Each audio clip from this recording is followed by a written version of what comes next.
et ses amis poètes vous présente aujourd'hui son coup de cœur et Louise Hudon, née à Trois-Rivières en 1951, est une poétesse au Canada. Louise Hudon déménage en Abitibi le 16 septembre 1971.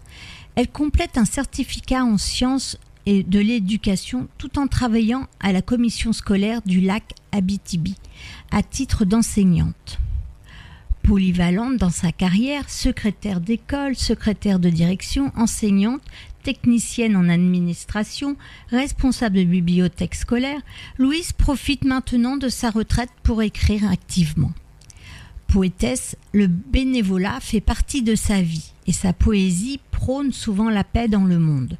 Son premier livre, relatant une partie de sa vie, s'intitule « La parapsychologie ». Oui, notre conscience augmente.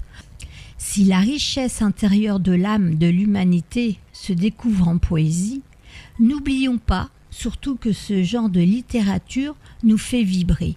Les poèmes représentent un moyen de communication et de défoulement dans notre vie, tout en nourrissant notre âme. Et voici maintenant. Étincelle. Tes cheveux noirs m'ont attiré et mon regard t'a admiré. De grands yeux bruns, un nez de race, de toute beauté sur la terrasse, visage sans âge malgré les rides. En vacances ici en Floride, comment t'aborder mon ami? Rencontre fortuite à Miami, à la recherche de mon âme sœur. Sauras-tu donc combler mon cœur dans les mains de mon univers? Je demande d'oublier l'hiver, croisement des yeux, serrement de main, un bon début avant demain. Adieu ma chère solitude, je vis en pleine béatitude. Il faut toujours garder l'espoir et ne jamais broyer du noir. Parler d'amour, c'est surprenant, cela attire des engagements. Tes cheveux noirs m'ont attiré. Et mon regard t'a admiré. Tu fais partie de mon destin, une vérité dans mon instinct. Étincelle pour feu d'artifice et pour les deux, un bénéfice qui m'imprègne de ta belle odeur, en appréciant cette senteur. Deuxième lecture de poésie de Louise Hudon. Histoire d'un casteur. Il s'en va seul dans la nature, une si malheureuse créature. Sans maison, loin de son barrage, oubliant tout, sans repérage, il a perdu toute sa famille. Voilà pourquoi son cœur vacille. Il suit le cours de la rivière, découragé, pensant à hier. Où s'en va-t-il?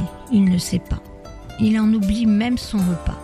Sans énergie et sans courage, il voit là-bas un grand virage.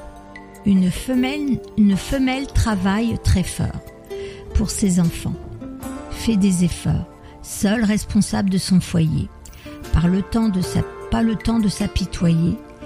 Le père tué par un trappeur, elle est sortie de sa torpeur, enfonçant seule dans l'existence, travaillant à leur subsistance. Vont-ils vouloir de sa présence? Quelles seront donc leurs exigences? Ne sera pas une nuisance. Apprécier son intelligence. Il y a de l'amour dans leurs beaux yeux. Ça touche son cœur, miraculeux. Ne touchez pas à ces casteurs. Il les défend, il les adore. Un deuil à vivre, si difficile. Des souvenirs trop beaux qui défilent. Et dans notre cerveau en plein choc, souvent notre Dieu, on invoque. La vie doit continuer pour nous, pour notre descendance. Surtout, pourquoi la vivre en solitaire? Une autre chance très salutaire. Marie et ses amis poètes vous remercient et vous donnent rendez-vous mercredi prochain. Au revoir.